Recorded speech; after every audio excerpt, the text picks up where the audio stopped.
Hey everybody, welcome to our Wednesday live session. It's great for you to be here. Thanks for joining me. And in this session, I want to talk about, I'm going to talk about something because this baffled me for quite some time. It really did. So I've got a question for you. Has anybody ever said to you, all you got to do is get out of your own way? You know, we ask ourselves, oh yeah, well, why can't I achieve this? And why haven't I got that? And blah, blah, blah, blah, blah, blah. And then people say, well, you just got to get out your own way. And people I can remember vividly someone saying that to me when I actually started this business. And they said they were very successful. They're a very successful consultant. And they said to me, all you got to do is get out your own way. And I was like, I kind of know that, but I don't understand it. Like, I don't understand what is getting in my own way. What is it I'm doing that's getting me in my own way? It didn't really make sense to me. Yes, people say it all the time, don't they? Get out of your own way. So I want to give you my interpretation of getting out of your own way. And when you do this, guys, it's going to make such an impact on your results for you. It'll make such a difference on your level of achievement and your level of success. Okay, so this is my interpretation of, and there may be others out there. I have no idea, but this is what I determined in the end what it is to me. So when you get out of your own way, let's just first of all think, well, what is it we do to get in our own way? Okay, well, the first thing that, but actually even before that, let's just go back a step. So ultimately, we have incredible, infinite, the most amazing potential that's already inside of us, just waiting to get out. Yeah. And we all know that because we can feel it. We get frustrated. All frustration means is, you know, I always welcome frustration. And I tell my clients, like, you welcome frustration because you know that there's a next step. Your next step is just ready to come out. So we have this incredible, we're spiritual beings, and spirit is infinite and all possibilities. It is the creative source, if you like, and it's in us. So we can really achieve whatever we want. If one person can achieve it, everyone can achieve it. And actually, it doesn't need, even Bob Proctor, my mentor, told me that it's, what was it he said? It was principle over precedence. I love that. Principle over precedence. So it actually, just because someone hasn't done it before doesn't mean that it can't be done when you use the principle. So it's principle over precedence. So we can achieve whatever we want. We really can. Now, it's very flippant when we say that. Yeah, I know that. But, you know, there's this big but that comes up. Well, the but is what happens when we get in our own way. All right. So what happens is we have a reason faculty. Okay. We have this amazing mind. This is all about how we use our mind. We have one of the faculties, or what I call the mental muscles that we have, is called reason. Our ability to think. We have the ability to think. That's what God gave us, the ability to think. Thank you, God. Okay. But we don't always use it to our advantage. What often happens is that we use it against us. So this is where we start to get in our own way. So we have thoughts that don't serve us, thoughts that sure as hell aren't going to take us to where we want to go, because we have doubts. We start to doubt our ability. We start to doubt whether we can, whether we'll get the resources that we need to create this goal that we want, or to have this achievement that we're looking to achieve. We start to worry. We'll worry that what others might think. That's always a big one, guys. We worry what other people think about us. Like, what will happen if I don't make it? What will people say about me? We worry. We worry what other people will think about our level of performance. We worried out, we concern ourselves. We concern ourselves with external circumstances. We tend to, it's our thinking. We can put obstacles in our way. Well, what about this and what about that? Now, it's very unique and it's very individual to us. Okay, so what I may see as an obstacle, or what I may see as something to worry about or concern myself about, you might not. You might say, well, that's crazy. Why are you worried about that? That's, don't worry about that. Just get on and do it. So it's very unique to us. And in fact, it's so unique to us, these worries, these concerns, and these doubts, that we feel it. We feel it here. So we're attached to that emotion because we feel, okay? So we get attached to that emotion. Well, it's true. And then we come out with the depth of this, all right? It becomes not just a worry, doubt, and a concern. It becomes, well, this is true now because I can feel it. So now it goes sort of deep into, well, this is a belief because I know it's true. And a belief, guys, is just a thought that you've had so many times.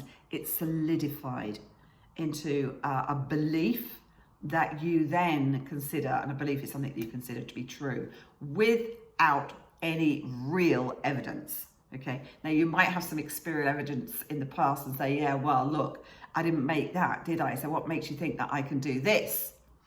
Well, and that's what we do. Then we compare ourselves. We begin to compare ourselves. We compare ourselves against ourselves, okay? We say, well, we didn't do it last time, so what makes you think we can do it this time? And then this reason faculty, our thinking, our ability to think gets completely skewed, okay? It gets completely skewed, and then we don't take action. We don't even go for it. The biggest worry, actually, the biggest fear that we all have is the fear of failure. Okay, so we worry about what other people will say when we fail, but actually the biggest fear is failure. And as such, we don't even put ourselves on the map. We're not even gonna risk taking that chance, okay? So this beautiful faculty, this absolutely amazing mental faculty that we've got, which is that we can think, we begin to use against us. We don't even begin, that's the way it is. We learned at a very young age how to use our reason faculty, our thinking against us, okay?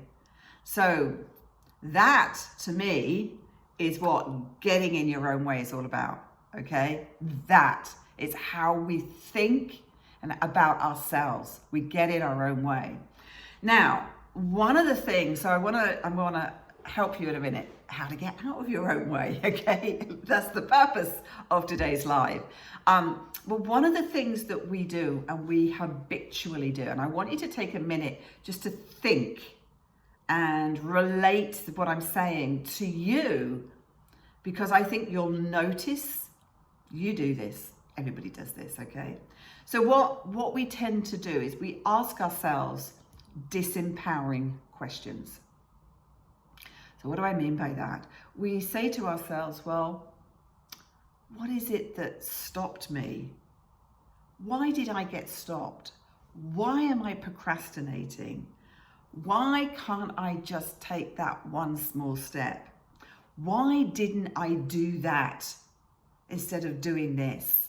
Why do I get scared? Why am I frightened about this? We ask all of those kind of questions. They're like what I call, navel gazing questions. It's almost like, well, if I get to the bottom of that why, then that will make a difference. Well, it doesn't, guys.